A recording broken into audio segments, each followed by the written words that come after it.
Benvenuti, seu encontro com a cultura italiana. Produção e apresentação, Cláudia Vicentim. Com milhares de anos de história, o pane, ou pão, está presente em praticamente todos os países.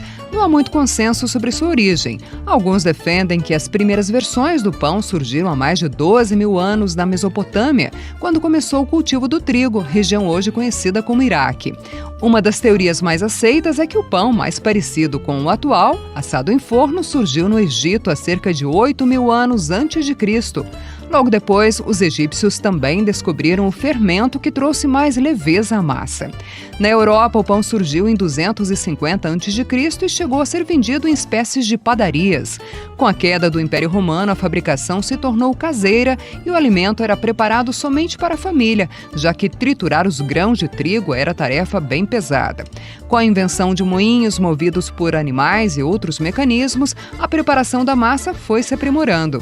O Brasil só conheceu o pão no século XIX com a chegada dos primeiros imigrantes europeus e os italianos fizeram o trabalho de disseminar a tradição.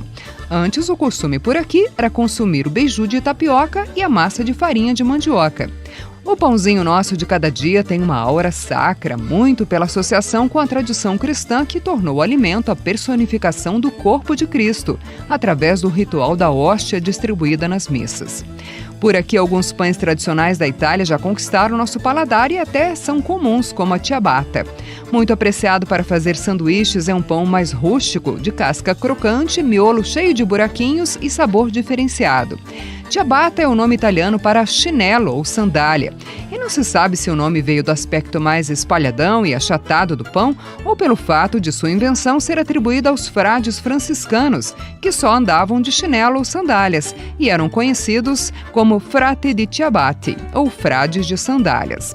O pão italiano, muito comprado por aqui também, geralmente é maior que os outros, cascudo, crocante, de miolo firme e com um sabor levemente azedo. Na verdade, batizamos essa especialidade como o pão oficial do Bel Paese, mas o fato é que existem hoje cerca de 300 tipos de pães na Itália. Difícil imaginar uma mesa italiana sem uma cestinha com fatias dessa delícia para ficar beliscando e molhando com azeite antes e durante o prato principal. E cada região tem sua especialidade. No norte é comum o pão de centeio. Na ilha de Sardenha, o pão típico da região é bem diferente, achatado como uma folha. É o pane carazal. A focaccia, natural de Ligúria, noroeste da Itália, também mais achatado, parece uma pizza e geralmente coberto com sal grosso, azeite e alecrim, outra especialidade que caiu no gosto dos brasileiros.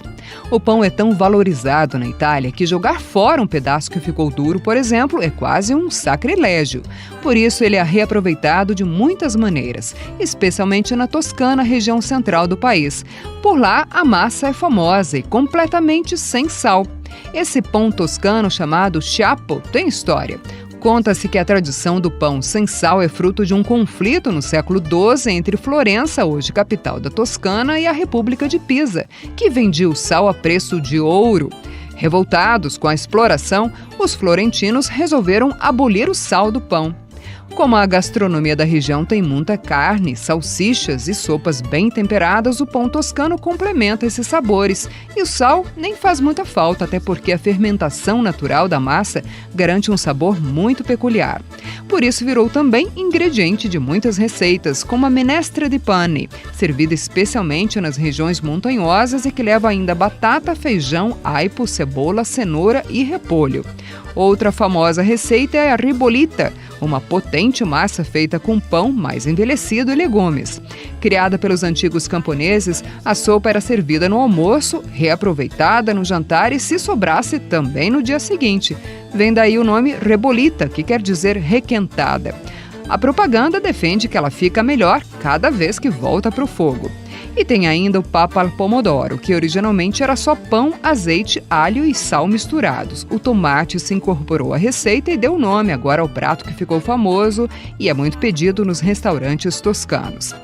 Já que uma sopa nesses dias quentes não vai muito bem para todo mundo, você pode tentar por aqui um prato italiano com pão muito mais leve e refrescante, a panzanella.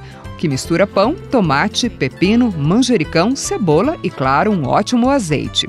Para encerrar, uma dica de cinema italiano: Pane, Amore, Fantasia, ou Pão, Amor e Fantasia, uma antiga comédia italiana de 1953, dirigida por Luigi Comencini, e que traz como protagonistas os famosos Vittorio De Sica, que também se notabilizou como diretor de cinema, e uma das musas da época, Gina Lollobrigida.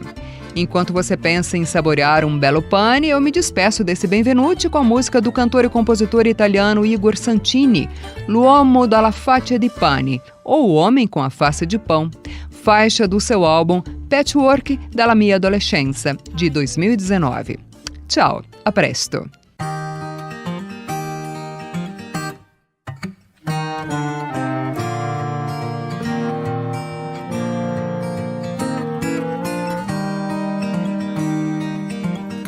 Grosso eppure ora stai negli occhi di questa gente che mi parla spesso di te ed io ti immagino come un uomo che ha la faccia di pane, di piedi di terra, un cuore di vino e la gola piena di poesie recitate anche ai porci.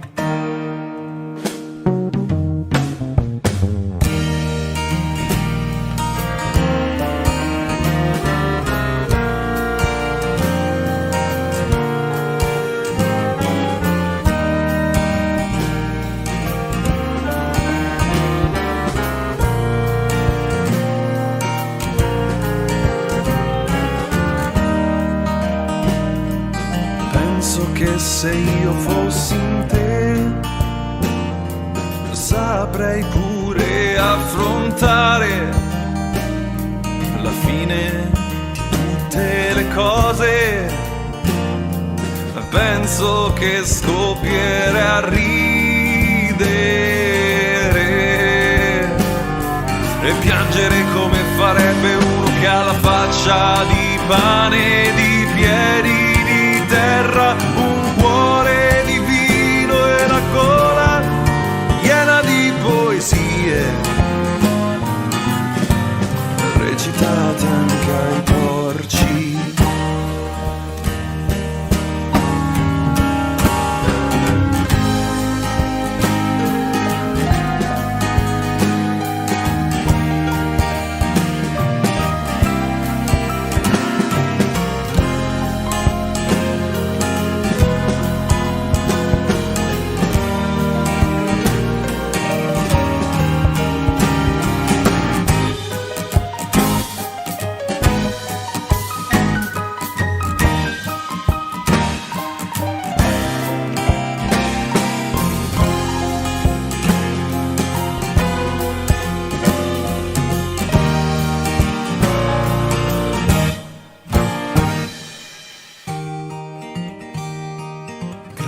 Grosso eppure ora stai negli occhi di questa gente che mi parla spesso di te ed io ti immagino come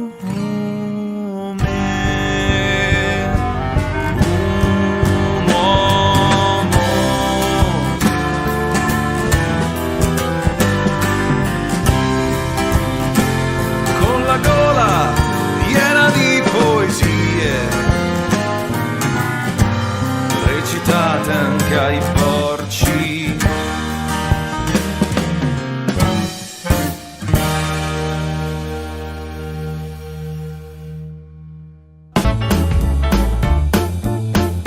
Benvenuti, seu encontro com a cultura italiana. Produção e apresentação, Cláudia Vicentim. A Paraná Educativa apresenta